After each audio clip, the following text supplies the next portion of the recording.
A'udzubillahi minasyaitonirrajim. Bismillahirrahmanirrahim. Assalamualaikum warahmatullahi wabarakatuh. Asyhadu an la ilaha illallah wa asyhadu anna Muhammadan abduhu wa rasuluhu. Wa Allahumma shalli ala Muhammad wa ala Muhammad kama shallaita ala Ibrahim wa ala Ibrahim wa barik ala Muhammad wa ala Muhammad kama barakta ala Ibrahim wa ala Ibrahim fil alamin innaka Hamidum Majid. Alhamdulillahilladzi khalaqas samawati wal ard. Amma ba'd. Alhamdulillah, ini bagian ke 8. Nah, ini identitas saya, nama bapak saya dan ibu saya. Ada yang menanyakan identitasnya benar enggak, ini kita menyampaikan hoax. Alhamdulillah kita menyampaikan berdasarkan keterangan saksi-saksi dan bukti-bukti otentik. Adapun sebagai kepengurusan, saya dulunya ketua RT selama 2 periode, jadi saya memahami. Adapun lainnya itu kita mendapatkan informasi dari saksi-saksi. Banyak pemerintah nggak percaya, saya sendiri juga udah sering mendapatkan surat dari DPR, koordinasi dengan DPR Bandung. Nah, ini juga salah satu ini surat dari DPR dulu waktu saya menjabat. Nah, ini ditandatangani oleh ketua DPR. Dulu juga pernah dapat dari Komisi B terkait dengan kalau ini masalah pendidikan, dulu juga masalah pengadaan air bersih. Alhamdulillah, jazakallahu khairan. Nah, ini juga mohon kiranya DPR yang saat ini menjabat kira-kira kualitasnya bagus enggak sama yang dulu, bagus mana gitu ya. Yaitu dulu aja lebih gampang gitu. Itu tadi ketua DPR Kota Bandung ya. Dulu pernah kita mendapat surat dari H.E. Warso sebagai wakil ketua, pernah juga koordinasi dengan ketua Komisi B DPR Kota Bandung. Nah, ini coba cek suratnya terkait dengan pendidikan. Oke, kita pokok bahasan yang ke ini ya, yang ke-8 terkait dengan masalah kita pemantapan masalah penyerobotan. Nah, adapun penyerobotan ya 2000-an itu di atas ini ya. Di atas ini semakin menjadi-jadi. Nah, ini mulai dari juga es pasar impres, kemudian di atas sini. Jadi ini posisinya di belakang Demas. Ya, belakang Demas. Nah, ini foto yang saat-saat ini setelah dikioskan lagi. Nah, numpuk sampah lagi. Ini memang ex TPA, kemudian udah dikerja baktiin sama warga, kemudian dikeoskan lagi oleh jaringan mafia tanah ini. Nah, ini sebagai gambaran posisi ya. Jadi ini RW 2, cumanya ini skalanya agak kurang tepat ya. Jadi ini lebih lebar. Jadi lebih lebar ini RT 7 itu wilayahnya lebih lebar. Nah, ini Demas di sini ya. Nah, ini STPA bagian atas. Ini Demas, nah di sini. Ini sama kita tunjukin Demas ini ya. Ini STPA. Oke. Ini di sekitar sini, jadi udah mulai kaki tangannya itu melakukan penyerobotan lahan. Habis itu ini yang tadi pada poin sebelumnya kita udah sampaikan kan bahwa ini digunakan oleh warga sebagai fasilitas umum, dan itu permohonan para oknum-oknum ini juga, termasuknya para oknum-oknum juga ikut serta tanda tangan kan bahwa ini untuk fasilitas umum, yaitu lapangan. Adapun kenyataannya ketika itu ini kaki tangannya udah mulai melakukan pembangunan rumah, jadi udah dioper-operkan lagi. Jadi itu jadi semacam pion-pion lah, benteng-benteng bagi mereka yang notabene yang dimasukkan itu yang nggak tahu apa-apa, nggak tahu riwayatnya, dan adapun peluang ngalahkannya juga gampang gitu, karena kan nggak tahu riwayatnya, dan juga oper ali garapnya kan juga sama mereka yang notabene datangnya pun nggak jelas, dalam artian juga datang ke sini pun kan akadnya itu kan bukan kesepakatannya itu kan bukan sebagai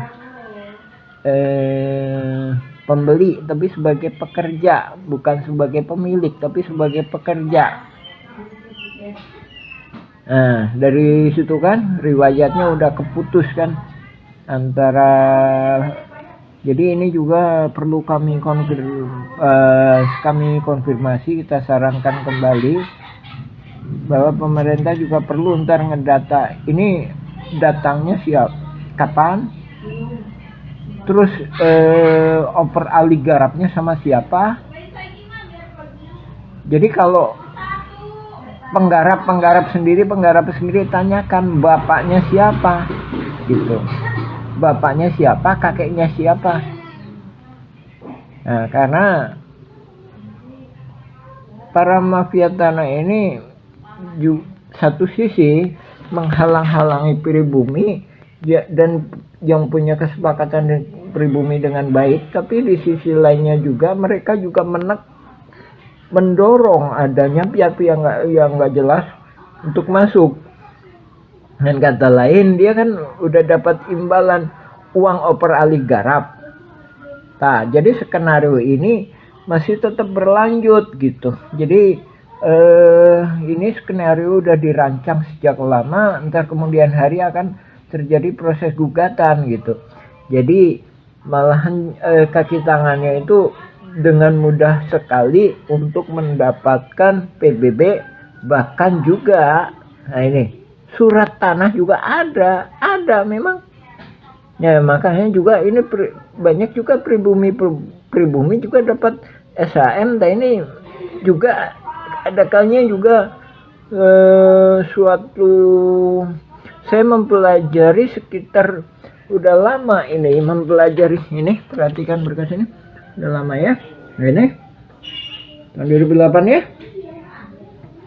nah ketika saya menjabat jadi RT ya ini. Jadi udah lama saya mempelajari, jadi strateginya juga termasuknya juga pribumi itu ada yang diberikan sertifikat. Nah, misalkan daerah-daerah sini, nah ini juga menjadi suatu. Jadi ini juga ada kalanya juga jadi ada kalanya pribumi, ada kalanya juga kaki tangannya. Jadi pemerintah memang harus benar-benar serius, benar-benar jeli menangani masalah ini. Adapun kan korelasinya dengan hasil gugatan sidang itu udah masuk dalam perhitungan bahwa kalau misalkan ini terjadi gugatan, dari di berkas ini juga disebutkan bahwa semua alas hak yang dikeluarkan oleh Kelurahan Dago itu nggak berlaku dan BPN nggak berlaku. Jadi pegang sertifikat hak tanah pun kalau dikeluarkan di putusan pengadilan, mahkamah kasasi, pengadilan tinggi, kasasi menang ya, peninjauan kembali itu nggak berlaku ya. Jadi memang strateginya memang masif dan sangat terorganisir ini. Nah, oke. Dan ini juga kemarin juga perlu disampaikan ulang ya kepada Pemkot Kota Bandung masalah Yayasan Emas sama Darul Hikam yang luasnya sekitar segini. Nah ini mohon dipelajari kembali apakah ini diberikan untuk mengelola TPA di sini ketika tahun 73 74 ataukah diberikan suatu lahan untuk mengelola pasar impres. Jadi kemarin saya sebutkan kalau pasar impres itu ini, TPA itu sini. Nah ini pertanyaannya, 7.000 ini apakah termasuk keduanya? Nah ini yang perlu dipertegas oleh Pemkot Kota Bandung. Dan daripada itu juga menjadi pertimbangan kalau diambil di wilayah Sirapuhan, kalau kita mengingat riwayat sejarah bahwa ini pribumi, tapi ya memang ada kesepakatan khusus kemarin tahun itu bahwa ini sebelah sini itu dibalikin lagi kalau menjadi sarana umum, sementara yang bawah enggak itu yang bawah sini enggak, sementara yang sini itu fasilitas umum ya. Jadi kita selanjutnya pembahasan ke ini ya. Jadi ini udah lama ya, kita pembahasan sekitar tahun 2000-an ya. Jadi penyerobotan semakin masif. Nah ini juga terjadi peristiwa kebakaran di daerah sini, daerah atas. Kita nggak menuding apakah ini skenario mafia tanah atau bukan, tapi yang jelas setelah itu ini semakin masif, kaki tangannya ini menduduki wilayah-wilayah atas. Kaitannya itu tadi kan udah udah dinyatakan sebagai wilayah atas, sebagai wilayah fasilitas umum itu kan.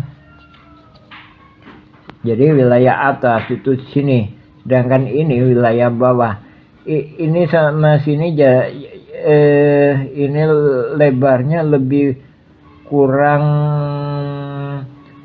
sekitar 70 sampai 100 meter lah. 70 sampai 100 meter ini. Nah, jadi terjadi kebakaran di sini tahun 2005. Nah, ini memperpanjang daftar kaki tangan jaringan mafia tanah ini yang masuk ke sini. Jadi yang masuk ke wilayah atas yang dinyatakan sebagai fasilitas umum, dan juga memperpanjang adanya intimidasi ke warga-warga pribumi yang mana istilahnya dilepas-lepasin aja. Nah, adapun ini ntar juga intimidasi juga semakin berlanjut, bahkan juga tahun 2008 2009. Nah ini kita sampaikan juga bahwa setelah kondisinya bagus ya, ini diberikan tumpukan bekas galian hotel pembangunan Wirton, pondasi Hotel Wirton. Nah dari sini Nah, kemarin ada kerusuhan warga dengan polisi, kita nggak heran. Di sini juga jaringan mafia tanah ini juga berusaha memprovokasi. Jadi caranya dengan menyewa truk TNI. Otomatis kan warga dilema untuk menentangnya kan. Nah, ini juga menjadi perlu digarisbawahi pada pemerintah bahwa jaringan tanah ini perlu juga kita berhati-hati ya. Kalau saya sendiri, nah ini juga jelas bahwa ibu saya selanjutnya saat usianya udah 80, ini jelas SPG, Sekolah Pendidikan Guru, terakhir jabatan sebagai kepala sekolah di suatu SMA. Sekarang SPG kan udah ditutup. Otomatis ada datanya. Alhamdulillah saya sendiri yang ngambil surat pensiunnya di Jakarta di Kepresidenan. Alhamdulillah jelas ini kan. Ibu saya, bapak saya juga jelas. Tuh, pemerintahan kabupaten tingkat 2 Lamongan, silakan dicek.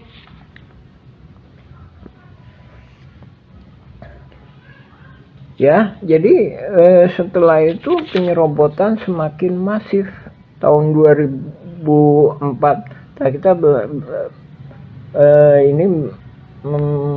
ini sekitar riwayat 2004-an ya. Terus 2004, 2005 itu kita mengadakan ini pembuatan peta. Nah, ini RT7 kan. Nah, ini kalau riwayat yang dulu itu sini RW 2. Sini ada jalan. Ini memang pemerintah harus memang tinjau lokasi, susah untuk ininya. Susah untuk kalau memang nggak ditinjau lokasi, masalahnya konturnya bukan kontur lurus tapi berbukit. Nah, ini RT7 dulu. Nah, kita memohon ke pemerintah, dalam hal ini Lurah Dago, untuk menegaskan batas. Ini batasnya di mana? Nah, kemarin udah saya sampaikan bahwa lapangan ini ya kan, itu masuk ke RW 1. Nah, adapun kemarin di PBB udah saya ini PBB atas nama Didi Koswara seluas 15.000 meter ini. Nah, alamatnya di sini. Nah, kita mengirimkan surat kepada pemerintah. Tuh, ini tahun 2007 ya. Dan tahun 2005 pun kita sudah membuat itu. Nah, ini ya. Jadi ini kaitannya kita sendiri untuk mengantisipasi supaya tidak di jaringan mafia tanah ini kita tekan. Jadi keadaan yang dibuat jaringan tanah ini membuat bingung gitu. Nah, adapun ini bila mana saat ini pengadilan melakukan eksekusi, nah ini pemerintah harapan juga hati-hati. Ini banyak, ini pribumi, ini nggak bisa lewat. Nggak bisa lewat. Dan ini sejak lama, kita tadi tahun 2008 kita membentuk pembahasan. Nah, ini ituin Dewan Pertanahan Rakyat, dan memang banyak yang tidak berani.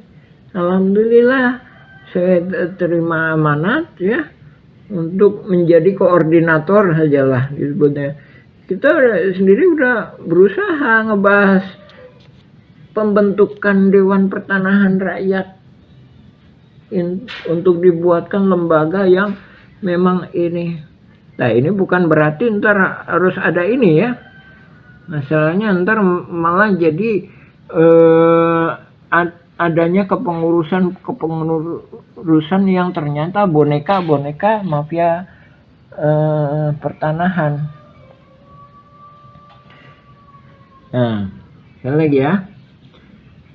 Ini kalau dieksekusi, ini banyak warga-warga pribumi yang memang nggak masuk ke ini, nggak masuk ke gugatan, juga nggak masuk ke objeknya, tapi nggak bisa lewat. Sementara lain daripada itu, ini ada juga, kita sendiri juga bicara banyak hal. Jadi juga bicara kita objeknya digugat, tapi subjeknya enggak. Nah, ya. Dan ini juga kita udah pelajari.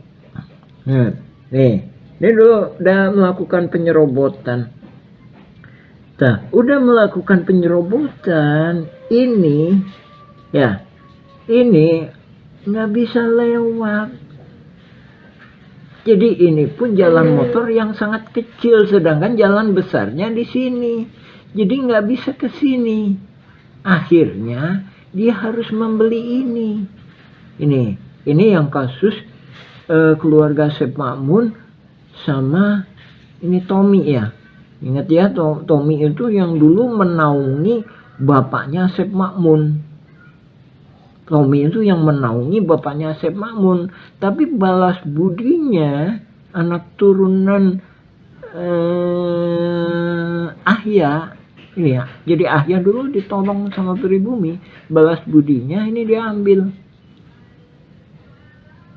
Ya, dan ini nggak bisa lewat. Nah, ya, bisa lewat. Lain daripada itu, ini juga udah dibendung sama sertifikat atas nama Iwan Sujadi sama Didi Koswara dengan keterlibatan Iwan Sujadi PT Batu Nunggal. Ini banyak warga yang nggak bisa lewat. Jadi kebendung 2 sertifikat ini aja. Makanya kita mohon supaya dijatuhin. Ini kan bisa lewat sini. Makanya perlu saya sampaikan, nggak bisa Pak. Ini tebing posisinya, ini tuh posisi konturnya itu kontur berbukit. Jadi ini nggak bisa langsung ke sini. Bisa jalan setapak, motor nggak bisa. Ini kontur berbukit. Ya. Jadi ini begitu ini sertifikat ini ada, makanya saya perlu Jalan Cirebon nomor 33 sekarang. Coba mohon dicek sertifikatnya dan memang harus harus direvisi atau dibatalkan itu sertifikat, karena itu sertifikatnya itu sampai sini. Jadi jalan ini ketutup, ini tuh nggak bisa ke sini. Kalau misalkan dia memaksakan berdasarkan undang-undang, kan masuk lahan saya yang mana? Kan ada di sertifikat itu. Nah, salah satu caranya yang memang harus dijatuhkan. Dan ini pun nggak bisa. Nah, ini kaitannya sama eksekusi ini. Otomatis ini akan terjadi masalah yang demikian besarnya. Ini warga pribumi ini nggak akan bisa lewat. Ini tebing di sini, ini ada bukit lagi gitu. Ini sungai. Jadi ke sini itu naik lagi nggak bisa. Nah, ini dipikir memang kejam jaringan mafia tanah ini. Jadi nggak bisa lewat ini. Di sini juga nggak bisa lewat. Nah, ini saya bilang makam. Kenapa makam nggak diambil? Ini makam.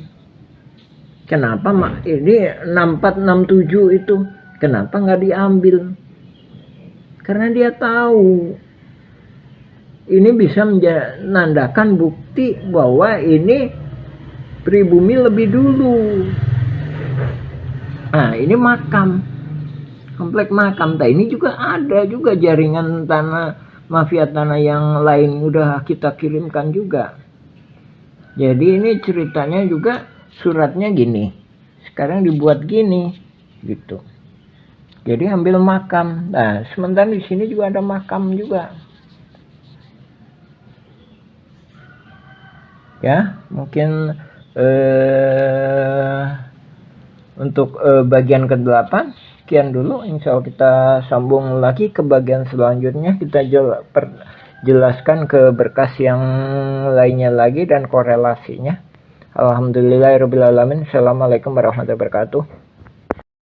A'udzubillahiminasyaitonirrajim. Bismillahirrahmanirrahim. Alhamdulillahilladzi khalaqas samawati wal ard. Asyhadu an la ilaha illallah wa asyhadu anna Muhammadan abduhu wa rasuluhu. Allahumma shalli ala Muhammad wa ala Muhammad kama shallaita ala Ibrahim wa ala Ibrahim wa barik ala Muhammad wa ala Muhammad kama barakta ala Ibrahim wa ala Ibrahim fil alamin innaka Hamidum Majid. Amma ba'd. Alhamdulillah, ini bagian ke-9 ya. Kita masuk ke bagian 9. Kita lebih dulu ke tahun 2009. Adapun kita ntar balik lagi ke tahun 2000 ya. Sementara ini kami sampaikan tahun 2009 terkait dengan masalah pemilihan ketua RW 01. Nah, ini tanggal sekian. Ini ya, ini ditandatangani oleh Sekretaris Apus Sukendar, dan ini Dedi Saripudin sebagai Ketua RW 01. Yang mana ini pemerintah Kota Bandung mengenalnya ini. Coba silakan dicek. Ini punya jabatan di pemerintahan Bandung ketika itu 2009. Pemilihan Ketua RW 01, calon-calonnya adalah ini.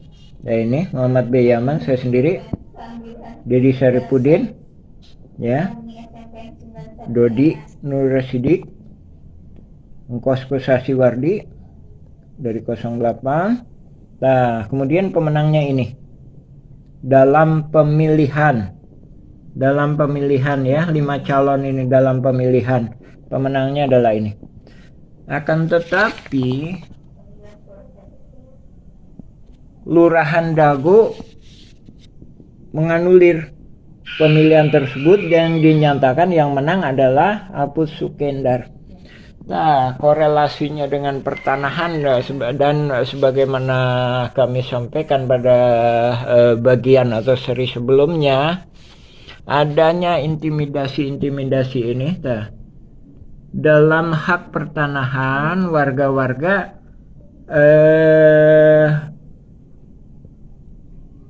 pribumi dipersulit untuk mendapatkan hak pertanahan. Jadi RT RW ditekankan untuk tidak memberikan kesempatan warga-warga pribumi. Nah, ini ya. Jadi ini saya sampaikan bukti-buktinya ya. Sampaikan bukti-buktinya. Kenyataan di lapangan seperti itu, alih-alih seperti itu, akan tetapi keluar PBB seluas 15.000 atas nama Didi Koswara. Ya. Nah, itu ya korelasinya ya, yang kemudian akan ditokohkan sebagai tokoh utama tergugat. Nah, itu jadi skenarionya adalah, kalau ibaratkan bola adalah permainan gajah. Jadi tim tergugat sendiri pun udah mulai dibentuk gitu, yang mana ntar memberi peluang kemenangan kepada penggugat sehingga mendapatkan tanah yang sedemikian luas. Sementara kaki-kaki tangannya di sini ini mudah sekali diiniin. Akan tetapi benar tidaknya dalam artian jaringan mafia tanah yang memberikan haknya itu, nah itu saat ini mungkin menjadi bisa jadi suatu kemustahilan ya. Karena dalam berkas BPN pun sendiri dinyatakan bahwa semuanya juga jatuh gitu ya. Dan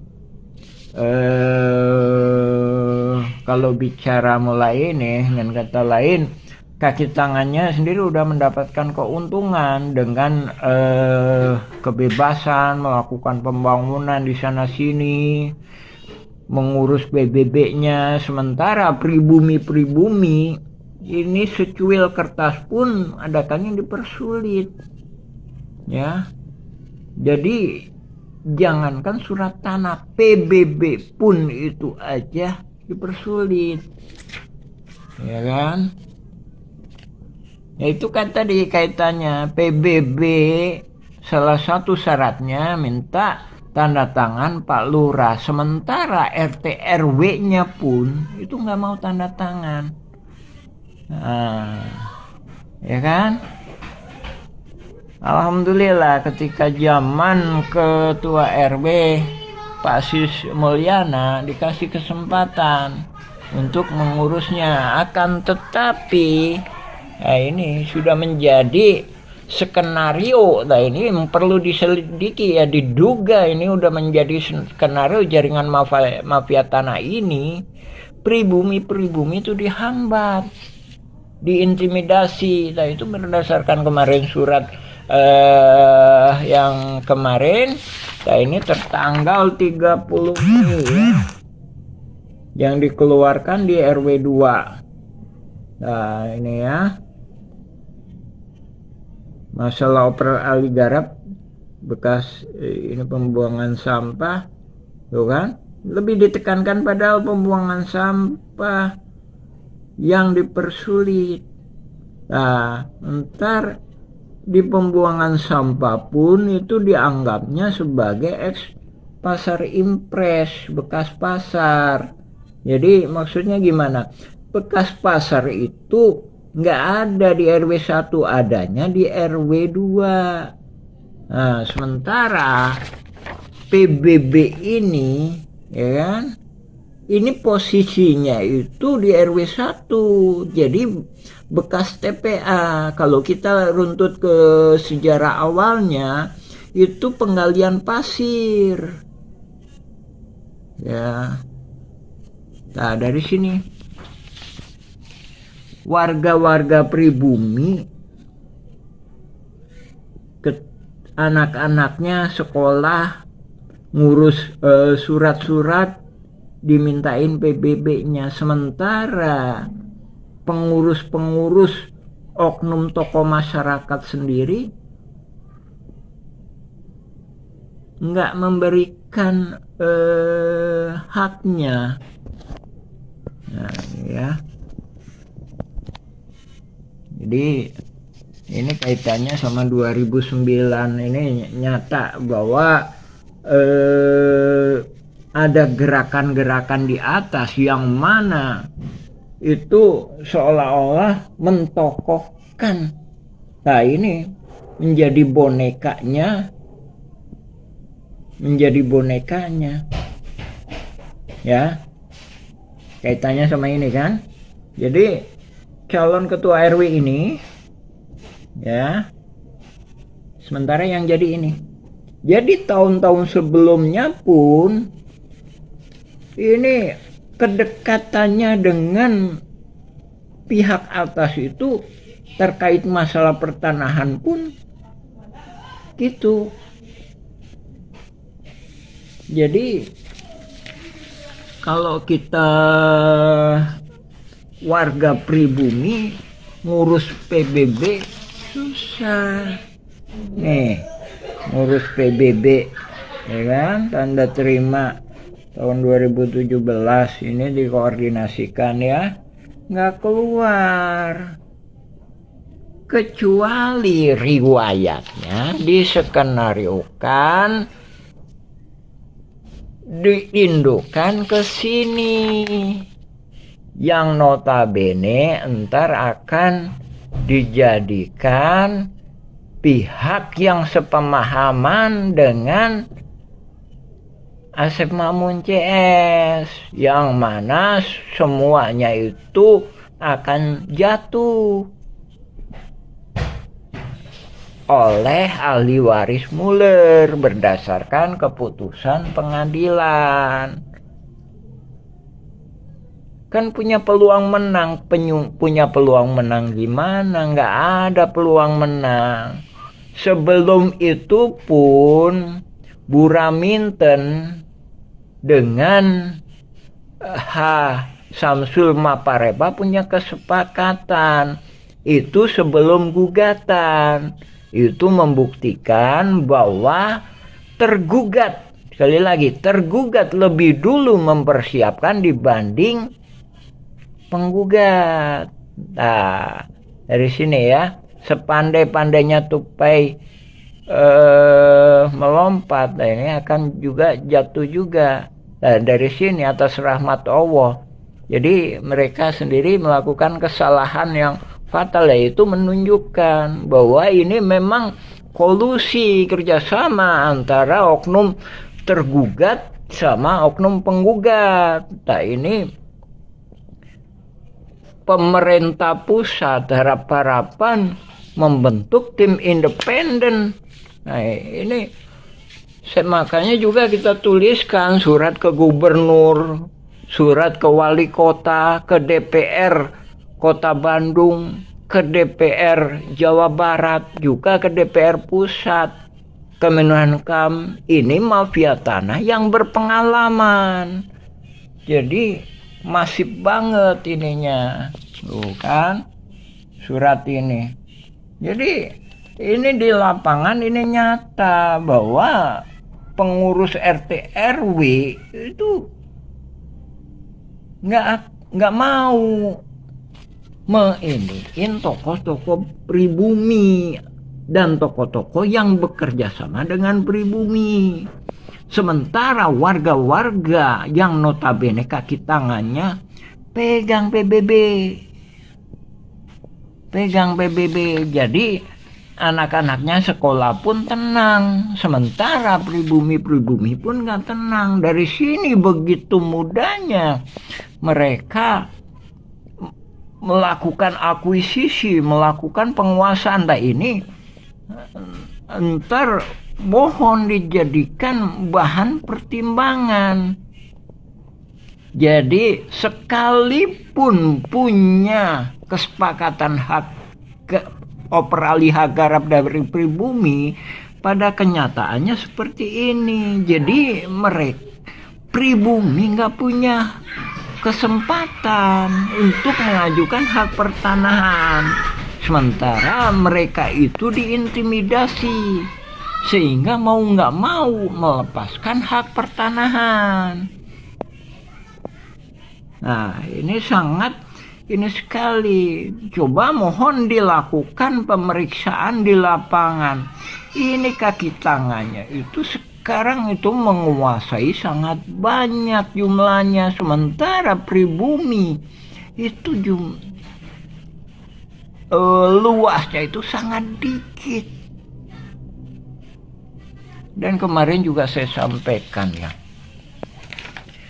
ini masyarakat pribumi ini yang ada sertifikatnya pun ini terkepung, nggak bisa keluar. Ini jalan raya di sini, ya, jalan raya di sini.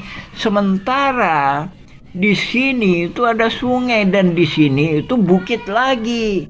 Jadi mereka nggak punya kesempatan untuk keluar, ya. Jadi tertutup jalannya dengan hasil dari sidang ini. Jadi ini nggak bisa dilakukan eksekusi, ya, nggak bisa dinyatakan demi keadilan berdasarkan ketuhanan yang Maha Esa. Ini warga ini nggak bisa keluar. Jalan motor nggak bisa keluar. Masalah jalan, mungkin ada yang menyatakan masalah jalan, ntar kan bisa diiniin. Kita belajar dari sejarah ini ya. Penyerobotan lahan Tommy, Rokaya, keluarga Nawisan. Ini nggak bisa keluar. Jalan warga di sini. Akhirnya dia membeli sini dengan sangat terpaksa. Mau dibongkar, dia pegang sertifikat. Ini Jalan Cirapuan nomor 33 ini yang saat ini ya. Ini harap-harapan menjatuhkan. Nah, ini di sini juga dibendung lagi. Sama sertifikat atas nama Didi Koswara dan Ismail Tanjung. Adapun Iwan Surjadi juga pinter. Dia juga megang, jadi haknya itu masih tetap di Iwan Surjadi. Jadi di notaris M. Nathaniel itu disebutkan bahwa Iwan Surjadi itu punya hak memegang sertifikat itu sekalipun atas nama Didi Koswara dan Ismail Tanjung. Dari situ para jaringan mafia tanah ini memang koordinasinya masih banget. Jadi ini sebagai jaminan bila mana pihak tergugat dalam Asep Makmun CS dan Didi Koswara menang, kan? Iwan Surjadi udah memegang. Jadi masih bisa dikerjasamakan gitu. Jadi lahan yang kemarin yang saya nyatakan di sini itu masih bisa diinikan, masih bisa istilahnya dikolusikan untuk berbagi. Adapun pengkhianatan saling mengkhianati udah biasa. Ini kan mafia melawan mafia, tapi perlu dijadikan A'udzubillahi minasyaitonirrajim. Bismillahirrahmanirrahim. Assalamualaikum warahmatullahi wabarakatuh. Alhamdulillahilladzi khalaqas samawati wal arda, asyhadu an la ilaha illallah wa asyhadu anna Muhammadan abduhu wa rasuluhu. Allahumma shalli ala Muhammad wa ala ali Muhammad kama shallaita ala Ibrahim wa ala ali Ibrahim wa barik ala Muhammad wa ala ali Muhammad kama barakta ala Ibrahim wa ala ali Ibrahim fil alamin innaka Hamidum Majid. Amma ba'd. Alhamdulillah, pada kesempatan hari ini di bulan yang suci ini tanggal 21 Ramadan kita akan menginformasikan riwayat Tanah Dago. Bismillahirrahmanirrahim. Sebenarnya gimana sih riwayat Tanah Dago? Terus apa kaitannya dengan konflik Tanah Dago Los, dan apa itu Dago Los dan apa itu Cirapuhan? Sebenarnya lebih dulu yang mana? Jadi Dago itu asal kata dari nadagoan atau kata kerja, sedangkan Cirapuhan itu subjeknya. Nah, di sini akan kami jelaskan. Pada awalnya di zaman Belanda tahun 1800-an, lebih kurang sekitar 1850, itu Belanda ketika menjajah Indonesia. Di daerah Bandung ini menyebutkan kawasan yang namanya Cirapuhan. Sebenarnya ini dikatakan oleh orang-orang Sunda, yaitu Cipanyepuhan, yang artinya tempat besi tempa, yang artinya para pekerja-pekerja yang terkait masalah perbesian, pertanian, dan lain sebagainya. Dan kata lain, Cirapuhan itu asal kata dari Cipanyepuhan. Ci itu artinya sungai, Panyepuhan itu artinya tempat besi tempa, dan yang terkait dengan pertanian dan produksi hal-hal yang pertanian, belincong, kampak, pacul, dan lain sebagainya, dan juga pertanian dan juga hasil bumi pertanian. Jadi tahun segitu kawasan yang sekarang disebut Dago Pakar atau Bandung Utara, Dago Timur, Curug Dago, Jajawai, Cirapuan saat ini ya, itu disebut kawasan Cipanyepuhan. Nah, dari situ masyarakat Cipanyepuhan ini dipanggil oleh Belanda untuk bekerja, dipanggil atau dipaksa untuk Belanda untuk bekerja untuk membangun rel kereta api. Lain daripada itu, mereka berkebun di kawasan Bandung Utara. Nah, setelah bekerja, dia ada kalanya berkebun. Kemudian hasil buminya itu dijual, yang saat ini sekitar daerah Simpang.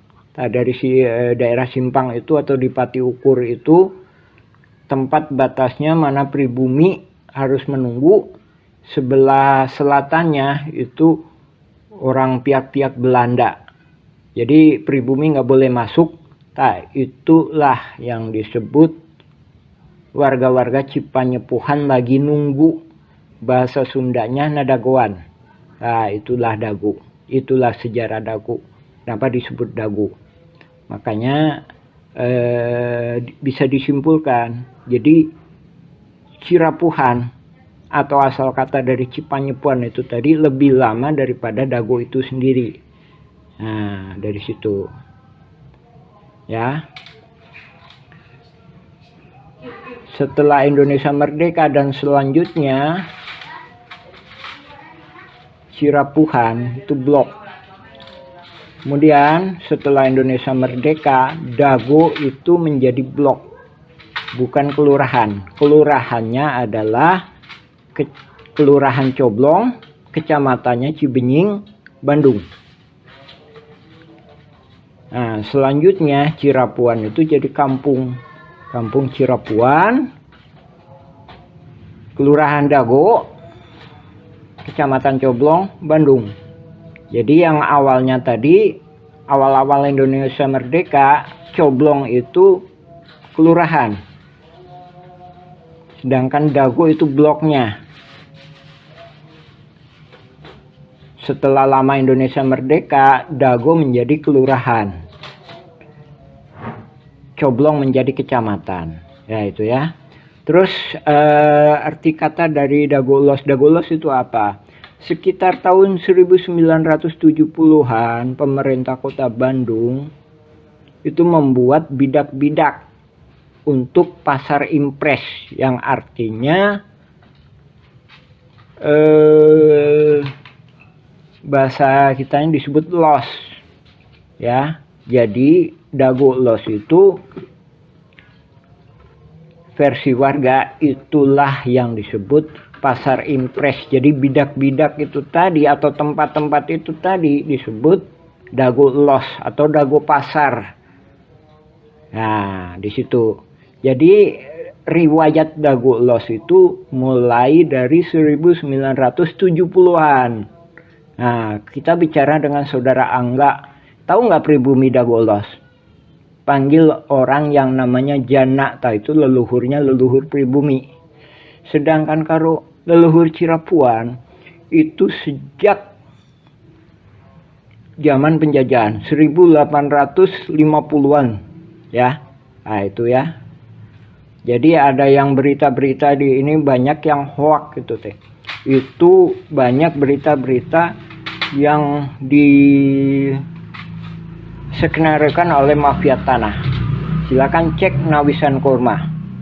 Alhamdulillahirrabbilalamin. Wassalamualaikum warahmatullahi wabarakatuh. Bismillahirrahmanirrahim. Assalamualaikum warahmatullahi wabarakatuh. Nah, lebih kurang dari sinilah titik pribumi Nawisan itu ada dulu ketika tahun 1800-an. Nah, menetap posisinya lebih kurang di depan Hotel Jayakarta. Jadi dari sini ya apa yang disebut Cipanyepuhan itu jadi tenaga lah, atau tempat besi tempat, atau ahli petani lah, atau pekebun, atau yang tenaga yang membuat rel. Jadi saat ini leluhurnya dari Cirapuhan, leluhurnya dari Dago Sawargi, atau leluhurnya dari Dago Timur, Kanayakan, Dago Biru, Curug Dago. Nah, itu disebut Cipanyepuhan. Adapun keluarga Nawisan lebih kurang titiknya di sini. Nah, jadi keluarga Nawisan itu diduga kuat juga sama saudaranya ya, atau leluhurnya Bu Yos lah. Ada pertokoan, ntar kita misalnya kita videonya leluhurnya Bu Yos, dan mungkin juga sama temannya atau saudaranya. Lain daripada itu, ada juga masyarakat misalkan seperti dari Buniwangi, yaitu keluarga Juanta ya. Alhamdulillah. Assalamualaikum warahmatullahi wabarakatuh. Bismillahirrahmanirrahim. Alhamdulillah. Kita di makam pribumi. Ini makamnya Nawisan. Bismillahirrahmanirrahim. Assalamualaikum ya ahli kubur. Ini makam pribumi Nawisan. Ini membuktikan bahwa seharusnya Muller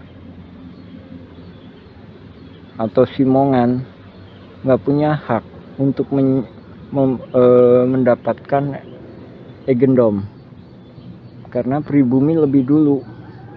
Ini makam pribumi.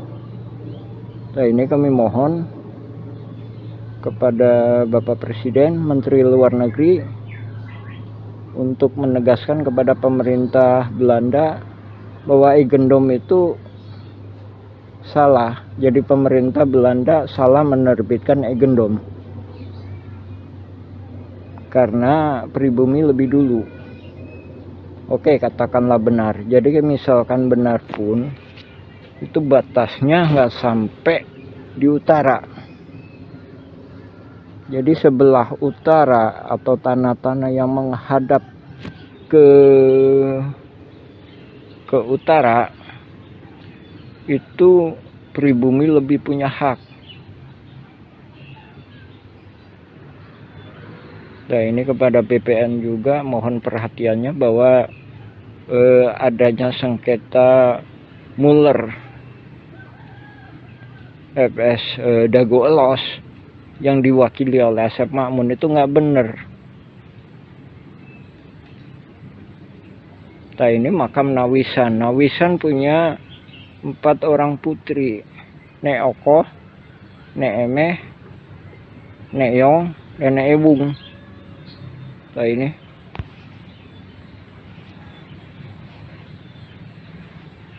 jadi kalau Muller menuntut, harusnya 6467 dulu yang dituntut. Di situ membuktikan siapa yang punya hak terhadap lahan tersebut. Nah, ini kalau 6467 diambil, semuanya jatuh. Sebaliknya kalau diambil nggak sah, itu nggak bisa. Karena 6467 itu membuktikan siapa yang punya hak.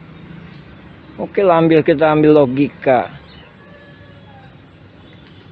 Ada dompet hilang, ya KTP-nya dulu yang harus diambil. Di situ membuktikan siapa yang punya hak gitu.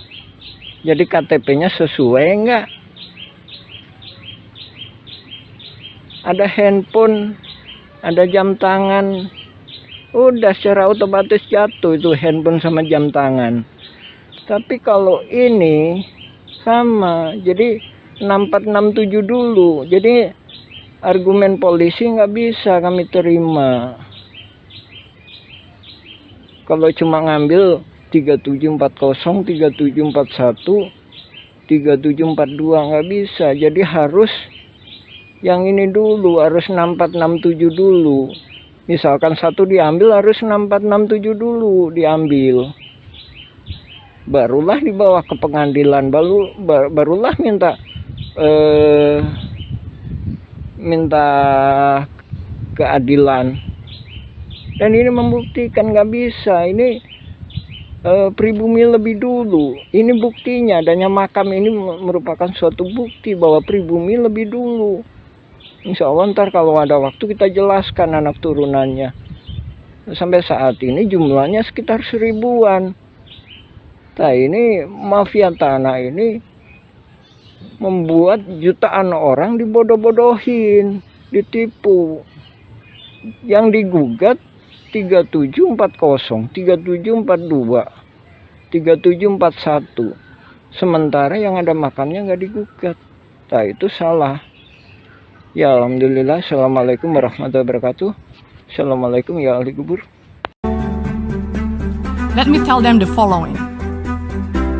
To do what is right is to respect the principles of non-interference in the domestic affairs of other countries. Oh jantan bapak teh ngagales di iya di Ramana nih di Ramana nih Ramana Asep Mamun mohon terus lanjut gitu di baheula terus di gitu di weekend deh ka iya teu anggar we garapan mah di dinya aya mohon teu diweuhkeun maksudna teh di silas galian dititipkeun gitu nya di cueu we dititipkeun nya ku diarurus ku Didi gitu mohon ke kemarin teh di dieu ku iya dijual ke Surjadi mohon eta oge masalah kasus na oge luas na oge.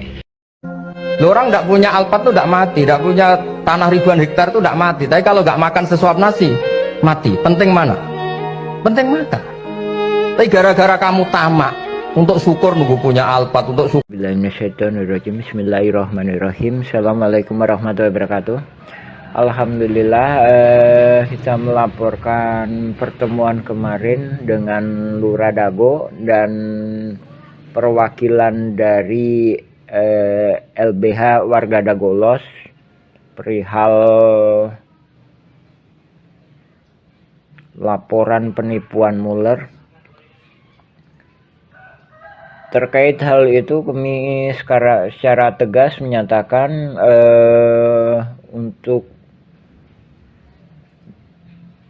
untuk dukungan laporan penipuan Muller kami nggak bersedia. Tapi jadi harus dipertegas lagi. Yang perlu dipertegas adalah dukungan untuk pemberantasan mafia tanah. Nah, adapun bila mana cuma sekedar nyerang Muller, ini salah satu pertimbangan. Nah, ini dokumen negara nih yang dikeluarkan oleh Mahkamah Agung Republik Indonesia di halaman 40. Di sini disebutkan ada yang namanya Bu Raminten.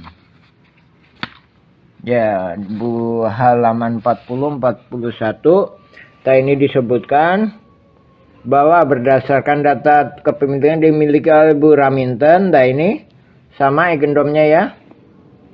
Agendum 3740, 3741, 3742. Ini sebelumnya dimiliki oleh ini Jos Willem Slot. Kemudian dari situ ke notaris ya.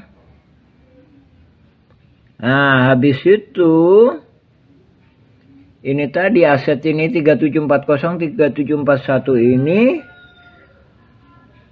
dihibahkan, telah menghibahkan aset ini tuh kan, hibahkan kepada Ibu Raminten. Nah, Ibu Raminten memberikan kuasa kepada Haji Samsul Marparepa. Kemudian Ibu Raminten ini bekerja sama, saling menghormati dengan para ini tergugat, yaitu Asep Makmun.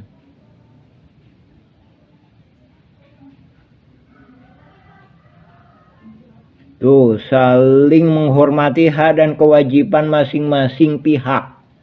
Jadi intinya Ibu Raminten atau kuasa hukumnya ini mendukung Asep Makmun.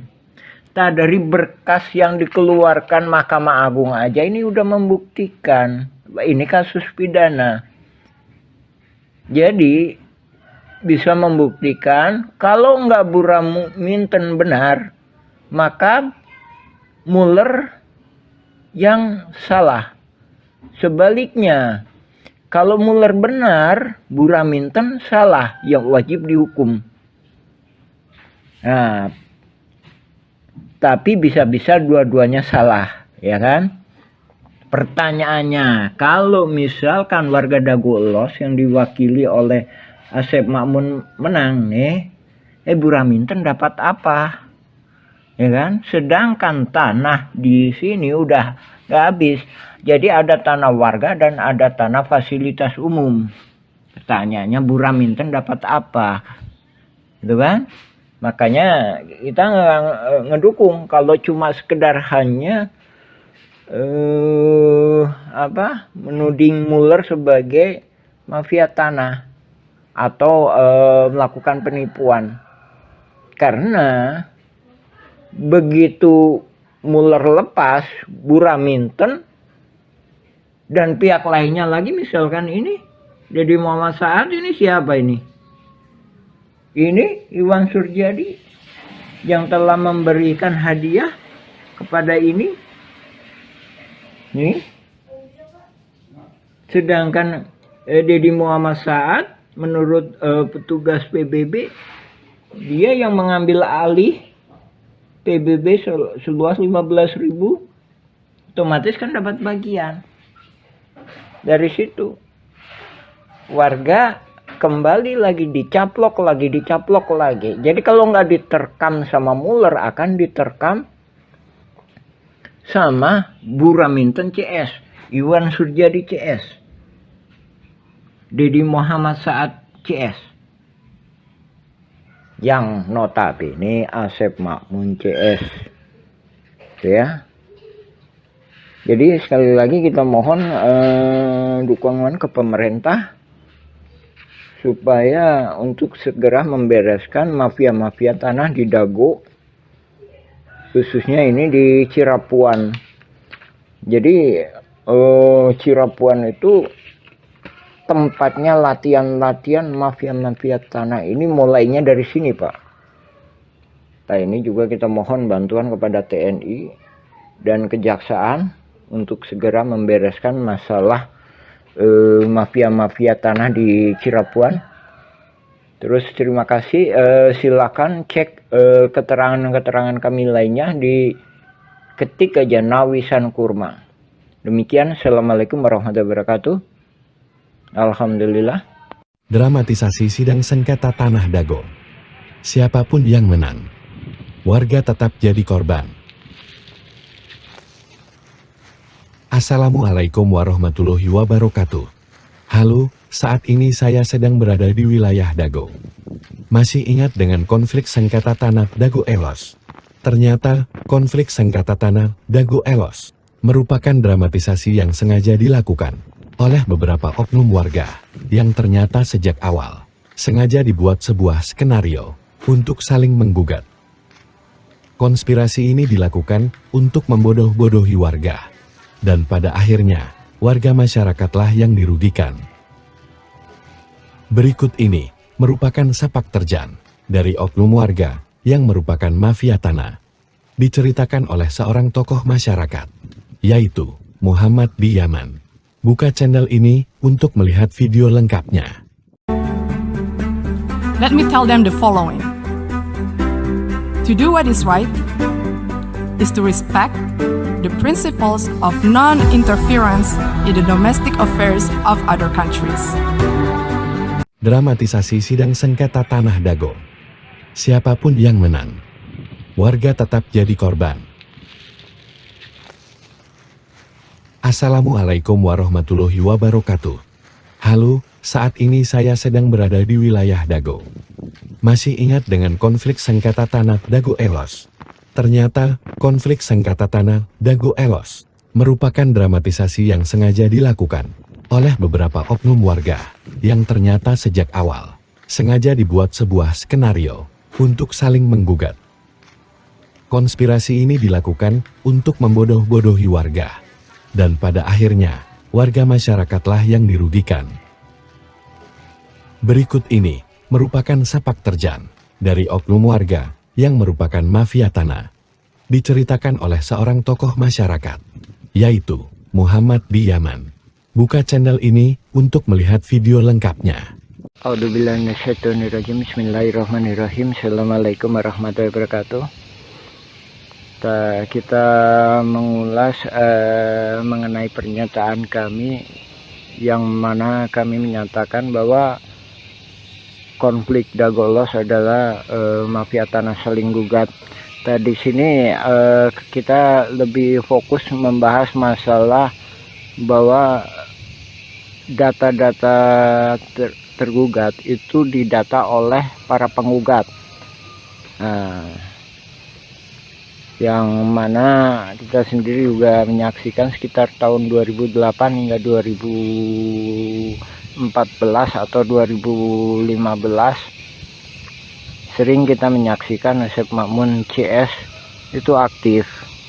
Dari sini juga kelihatan bahwa nama-nama pergugat utamanya 1 sampai dengan 4 ini adalah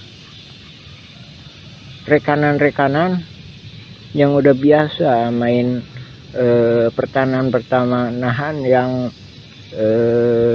nggak jelas dengan kerjasama dengan pihak luar. Kita mengomentari pendapat ini itunya asal-asalan. Ya, bisa jadi memang asal-asalan, tapi ada yang nggak bisa dilakukan kecuali oleh hanya ketua RT atau ketua RW yang tinggal di daerah tersebut. Dalam hal ini Asep Makmun adalah ketua RW, sedangkan di RW 1 Apus Sukendar itu diangkat sama lurah. Oke, kita lebih fokus ya masalah tergugat nomor 69 Udin S. Ini Udin S ya, Dago Elos ya. Terus tergugat nomor 99 Udin Sudenta, Dago Elos ya. Terus selanjutnya ini tergugat nomor 232 dan 233 yang mana disebutkan atas nama Cepi. Cepi ini anaknya Udin Sudenta.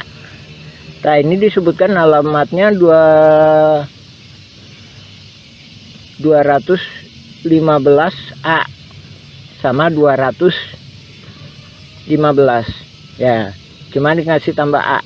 Ini menunjukkan bahwa yang ngedata ini pihak tergugat, bukan penggugat. Ini menunjukkan suatu kerjasamanya. Oke, kita jelaskan ya. Adapun Udin Sudenta itu yang dimaksudkan dulu yang namanya Udin S ya, penggugat 69 ini ya. Dulu yang bersangkutan itu memang tinggal di RW 2 ya. Terus penggugat nomor 99 itu Udin Sudenta. Dia punya juga bidak di sebelah terminal yang sekarang dipakai tambal ban. Itu ya kan. Terus kenapa kok bisa itu Cepi, ada nama Cepi, padahal ini dia sendiri juga ini udah koordinasi antara penggugat sama tergugat. Itu tadi ya, Cepi 200, tergugat 232 sama Cepi 233 ya. Itu kita tunjukkan. Ini nih. Rumah ini rumah Udin Sudenta. Dari mana dia tahu bahwa ini punya Cepi? Padahal Udin Sudenta punya lebih dari 1 anak. Nah, dari sini menunjukkan pihak tergugat dalam hal ini pendata Asep Mamun CS ngambil gampangnya, oh anaknya Udin Sudenta itu Cepi. Nah, terus yang satunya lagi, kenapa diambil Cepi tergugat sebagai 233 beralamat 215 dan 215A. Ini salah satunya memang yang sebelah utara itu emang dijual yang namanya Pak Dirman. Sementara Pak Dirman itu mau jadi warga RT 07 RW 1. Ini kami duga dia khawatir kalau Pak Dirman ini dibantu oleh warga RW 01, dalam hal ini warga RW 01 yang nggak masuk dalam jaringan mafia tanah. Nah, adapun ini kita sendiri juga mohon ke pemerintah dalam hal ini ke Lurah Dago supaya batasnya diperjelas. Nah, ini batasnya diacak-acak. Tahun 99 itu batasnya di sini nih. Nah, ini kita sepakati. Jadi Demak itu masuknya ke RW 1. Kantor pos itu batas akhir RW 2. Jadi sebelah utaranya atau yang dikuasai oleh Dago Inti Geraha sekarang. Jadi asal muasalnya kan dari pribumi diserobot oleh Asep Mamun, dari Asep Mamun ke Pak Budi. Pak Budi dijual ke PT Dago Inti Geraha, dia peralihkan lah garapannya ya. Itu masuk RW 01. Nah, oke, diperjelas lagi ya. Jadi balik ke poin awal. Jadi ini tadi masalah Cepi atau keluarga Pak Udin itu menunjukkan bahwa detail seperti itu hanya bisa dilakukan oleh orang-orang dalam hal ini tergugat itu sebagai ketua RW, otomatis bisa dia melakukan pendataan, apalagi dia punya data di keadministrasian, apalagi juga Apus Sukendar sebagai ketua RW 1 ikut serta terlibat di dalam jaringan mafia tanah ini, yang mana Pak Apus sendiri bukan calon ketua RW tapi diangkat sama Lurah Dago sebagai ketua RW ketika masa pendataan. Ya itu ya. Lagi ya itu ya salah satu. Ini cuma salah satu uraian kami mengenai itu tadi ya, mengenai dugaan kuat bahwa yang melakukan pendataan adalah pihak tergugat. Tak sehubungan dengan yang itu juga, kami sendiri sebagai pengalaman, kami Muhammad B. Yaman, pengalaman sebagai ketua RT selama 2 periode. Jadi seandainya kami disuruh ngedata para tergugat seperti ini, juga kemungkinan kami nggak sanggup. Masalahnya bukan warga kami. Dalam artian para tergugat mesti sadar didata ini, didata untuk apa. Tak sementara dalam kasus konflik Dago Los FS ahli waris Muller itu para tergugat itu nggak paham. Nah di sini korelasinya ya Pak ya, Ibu, Bapak, alhamdulillah. Silakan cek informasi dari kami, baca blog kami Nawisan Kurma atau YouTube Nawisan Kurma, silakan mengenai keterangan kami lainnya. Ya demikian, assalamualaikum warahmatullahi wabarakatuh. A'udzubillahi minasyaitonirrajim. Bismillahirrahmanirrahim. Alhamdulillahilladzi khalaqas samawati wal ard. Asyhadu an la ilaha illallah wa asyhadu anna Muhammadan abduhu wa rasuluhu. Allahumma shalli ala Muhammad wa ala Muhammad kama shallaita ala Ibrahim wa ala Ibrahim. Barik ala Muhammad wa ala Muhammad kama barakta ala Ibrahim wa ala Ibrahim fil alamin innaka Hamidum Majid. Alhamdulillahirabbil alamin. Tanggal 7 Mei kemarin perwakilan dari Presiden Republik Indonesia Bapak Jokowi alhamdulillah sangat cerdas sekali melakukan kebijakan solusi menangani mafia saling gugat di konflik Dago Elos FS ahli waris Muller. Nah, ini memberi kesempatan kepada warga kampung Cirapuan untuk meneruskan pembuatan film dokumenter. Nah, ini kita menindaklanjuti ini ya. Pokok bahasan kemarin masalah bahwa pihak tergugatlah yang melakukan pendataan calon-calon tergugat. Dan dari sini juga membuktikan bahwa ini sering berkolusi ya. Kemarin juga ada saya sampaikan bahwa tergugat nomor 69 Udin S, bahwa ini satu keluarga ya.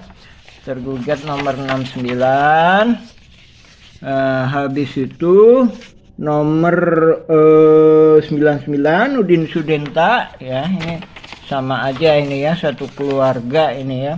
Nah, ini cuma orang pribumi, orang yang maksudnya orang yang di situ yang bisa menjelaskan. Nah, ini ya yang membuktikan bahwa pihak tergugat lah yang melakukan pendataan. 69, 99. Selanjutnya ini, nah ini anaknya Udin S atau Udin Sudenta nomor 232 atas nama Cepi 233. Nah, ini yang dijual ke Pak Dirman tapi tetap di atas namakan Cepi. Nah, ya kan? 1 2 3 4, udah 4 ya. 4. Nah, 4. Nah, ini juga membuktikan tuh 5 Udin S. Jadi ini satu keluarga. Saya jelaskan. Jadi ini yang pertama itu bisa jadi yang di RW 2 atas nama Yani itu. Yani itu putrinya Udin S. Terus kan 5 kan? Yani. Terus 5 6 ya? 6 ya?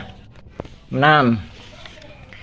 Itu tadi ya, tergugat nomor 69 1.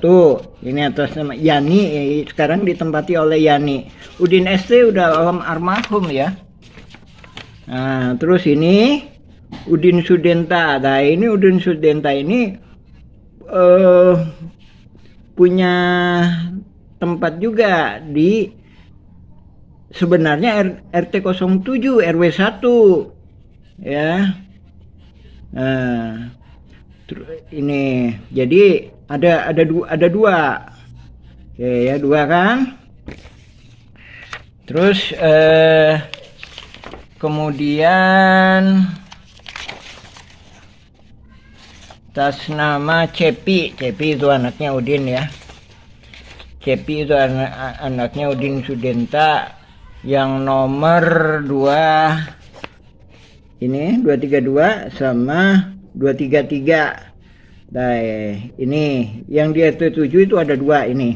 Kenapa ini ada di atas namakan Cepi? Masih ada anaknya putra, masih terkait dengan putranya Udin S atau Udin Sudenta. Karena ini dijual ke Pak Dirman. Ini sebenarnya lokasinya di RT 07 RW 1 ya, RW 1. Alhamdulillah ini saya menyambut baik. Jadi Bapak Presiden Pak Jokowi melalui stafnya sangat cerdas dengan tidak mau melibatkan warga kampung Cirapuan. Masalahnya yang membuat masalah kan mafia saling gugat ya mereka, yang menyelesaikan ya memang harusnya mereka. Itu kalau kita ditanya Muller penipuannya di mana, kita nggak bisa menunjukkan kecuali menunjukkan lewat oknum-oknum, kaitannya dengan oknum-oknum. Itu tadi kan lagi ya, 69 tergugat 69 99 232 233 kan.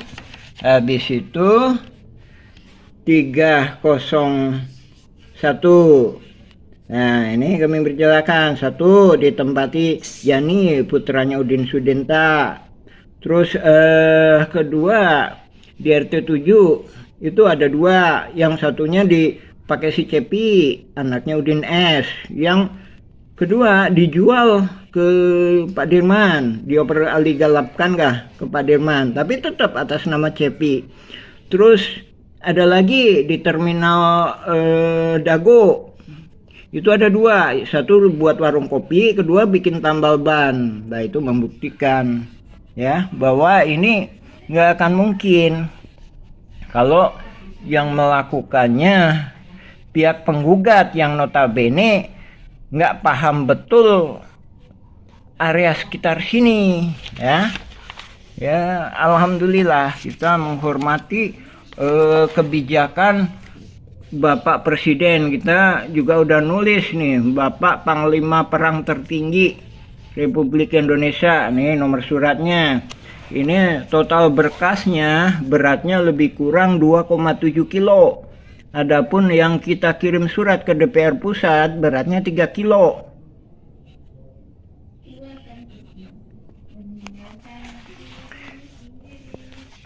Dan mudah-mudahan semuanya berjalan lancar lah ini. Lanjutan dari pokok bahasan kemarin ya, masalah pendataan calon tergugat dilakukan oleh tergugat, bukan oleh penggugat ya. Jadi dari sini korelasinya bahwa menunjukkan bahwanya ini adanya saling berkolusi antara pihak tergugat maupun penggugat. Nah, kita tunggu kelanjutannya, mudah-mudahan mendapatkan suatu jalan keluar yang terbaik, utamanya buat warga-warga yang memang benar-benar memiliki hak di area pertanahan yang disebut ex-egendom, yang riwayat sebelumnya pernah diduduki oleh pribumi yang bernama Nawisan. Ya, mungkin untuk bagian ini masalah tergugat, pendataan tergugat, kami cukupkan. Kita insya Allah kita sambung lagi. Nah ini data nama-nama para penggugat yang kemudian dijadikan tersangka oleh Polda Jabar. Ini kan.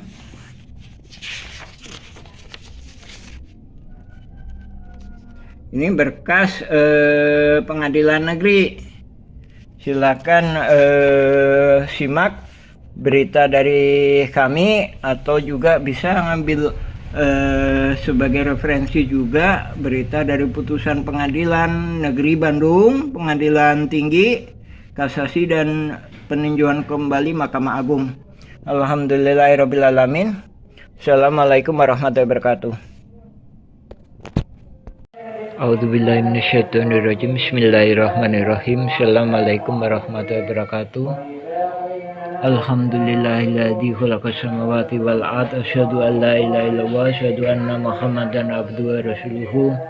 Allahumma shalli ala Muhammad wa ala Muhammad kama shallaita ala Ibrahim wa ala Ibrahim. Barik ala Muhammad wa ala Muhammad kama barakta ala Ibrahim wa ala Ibrahim fil alamin innaka Hamidum Majid. Amma ba'd. Alhamdulillahirabbil alamin. Pada kesempatan saat ini kita sampaikan perihal batas-batas. Nah ini kami sampaikan di mana Asep Mamun dalam persidangan dikatakan bahwa batas-batas egendom diketahui dari bapaknya, sebagaimana yang kami jelaskan bahwa itu kami duga kuat adalah bentuk kedustaannya. Jadi dia mengetahui egendom itu sekitar 1980-an.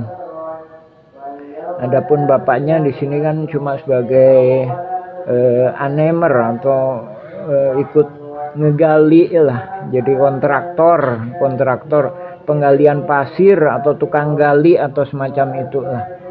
Nah dari sini kami mendiskusikan dengan masyarakat pribumi, gimana batas-batas ini. Jadi sekali lagi ya, perlu digarisbawahi, adapun di RW 1 kan pribumi itu mengklaim ini bahwa sebenarnya tanah adat, bukan termasuknya tanah gendom dengan dibuktikan adanya makam. Lain daripada itu, kita sendiri juga mengakui bahwa ketika Indonesia merdeka, kita ikut sedikit banyaknya kita juga menyesuaikan dengan peraturan yang dikeluarkan pemerintah dengan adanya gendom.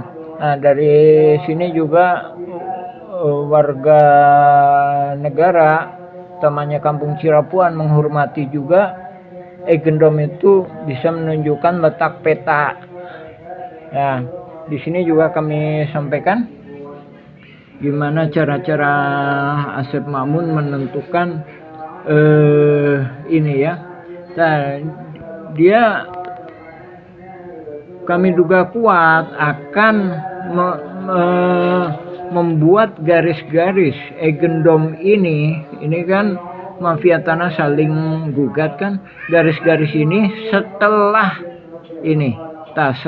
tanah-tanah adat, sini ya. Nah, ini kan tanah adat ini. Nah, ini kan tanah pengajuan. Terus ini yang di RW 1 ini kan yang dikhianati itu. Jadi yang dihalang-halangi untuk diproses oleh jaringan mafia tanah ini. Nah, dari sini itu. Nah, dari sini nyatakan sebenarnya juga nggak benar. Jadi Asep Makmun seolah-olah melindungin ini. Nah, karena ini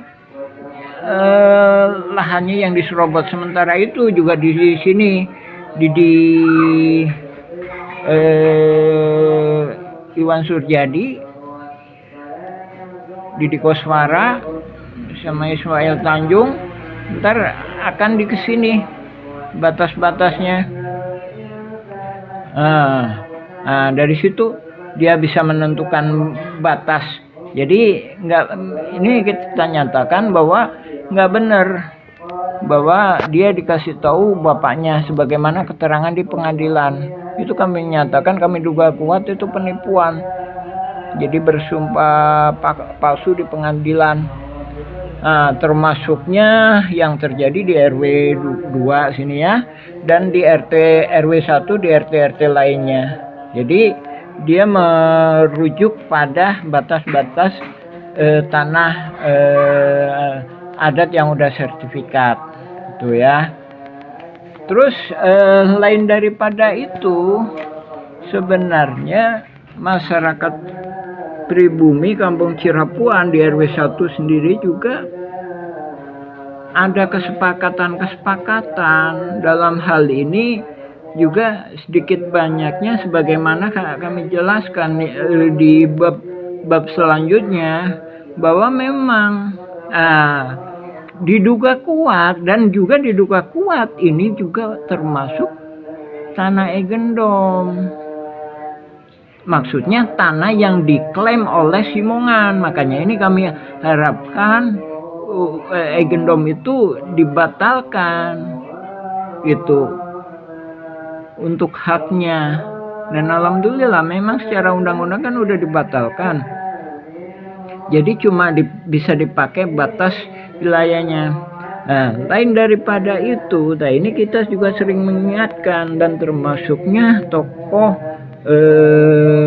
agama di Sulaiman. Saya jelaskan bahwa ini tanah adat Pak Bagio. Sering kami sampaikan, bahkan dengan pertemuan dengan Lurah Dago, Pak Sahuri, Polsek Coblong sebagai Babinsa, yaitu Pak Denny. Sekalipun Iwan Surjadi punya sertifikat, tapi itu tidak sesuai dengan kesaksian warga bahwa ini tanah Pak Bagio. Dari sini juga kita mengingatkan ke Diki Sulaiman dan ke juga lain pihak. Dan ini kita juga sebagaimana kami sampaikan bahwa itu sebenarnya masuk ke dalam satu skenario. Dilihat dari berkas jual belinya aja juga nggak jelas, dalam artian begitu dibuatin AJB sertifikatnya diatasnamakan penjual. Lain daripada itu, Iwan Surjadi juga pinter, sertifikatnya ditahan. Nah, terus juga lain daripada itu, nah ini ada kesepakatan lainnya lagi. Nah ini kita sering ingatkan. Nah juga di dalam pertemuan itu seolah-olah warga diberikan tanah wakaf masjid. Tak ada pun Pak Slamet bin Karto sebagai keluarga melakukan peminjaman ke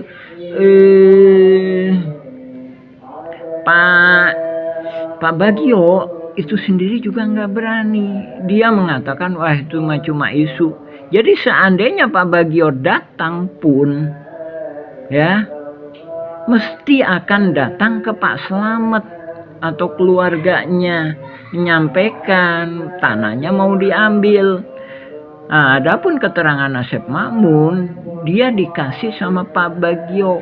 Nah, ini keterangannya dusta, disangkal oleh warga-warga, termasuknya tahun 70-an Pak Bagio itu nggak pernah datang ke sini.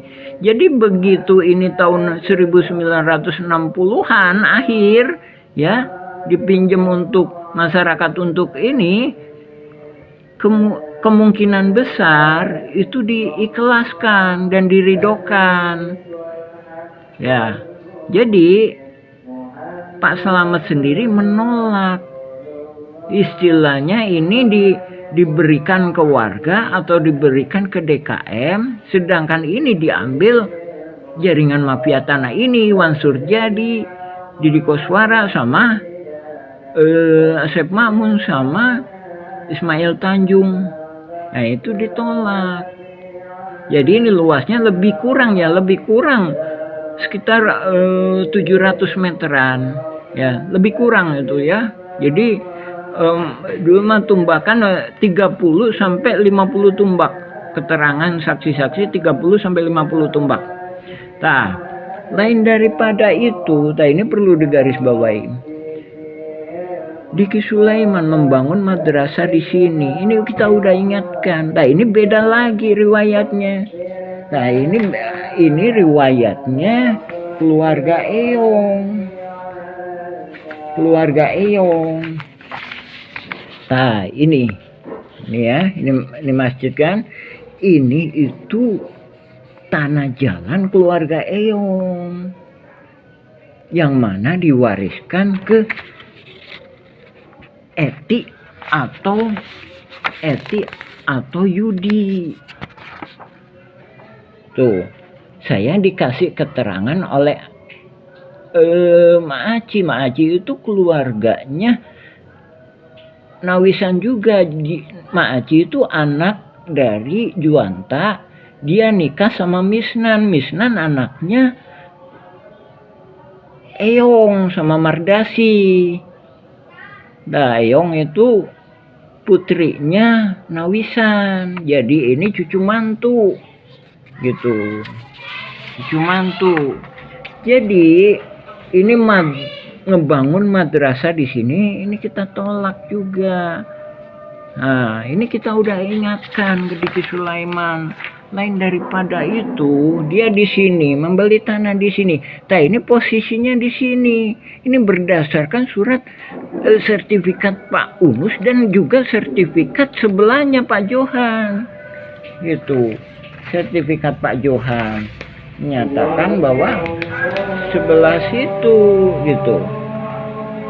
Dari sini ini mohon dicabut juga. Dan juga kami sayangkan Diki Sulaiman menyatakan dukungannya kepada Iwan Surjadi CS dalam hal ini juga kepada Dago Elos, dan dia pernah berusaha mendoakan mereka, sementara kita sendiri masih berposisi sebagai abstain perihal Dago Elos, Ewes Muller itu dalam artian mereka itu satu pihak. Jadi seandainya kita mau gabung asalkan riwayat-riwayat yang jelas yang disampaikan gitu. Nah, juga masalah RW 2 diduga kuat itu agendom itu di sini. Nah, adapun ini kan udah sertifikat, ya kan? Nah, dari sini aja juga membuktikan bahwa sudah lama pihak BPN pun membuat surat-surat tanah yang sebenarnya juga agendom, tapi diiniin tanah adat. Nah, sebenarnya tanah adat kalau di RW 2 itu sekitar sini. Nah, apalagi di RW 1 ini riwayatnya lebih tua. Jadi RW 2 itu riwayat yang tua itu keluarga besar Jana, sedangkan di RW 1 saja 1800-an, 1850, 1870-an. Jadi Nawisan itu diduga kuat bersama saudaranya dan diduga kuat juga bersama bapaknya. Ya, alhamdulillahirobbilalamin, udah waktunya Isya. Kita sambung lagi ke bab berikutnya. Alhamdulillah, insyaallah. Assalamualaikum warahmatullahi wabarakatuh. Let me tell them the following. To do what is right is to respect the principles of non-interference in the domestic affairs of other countries.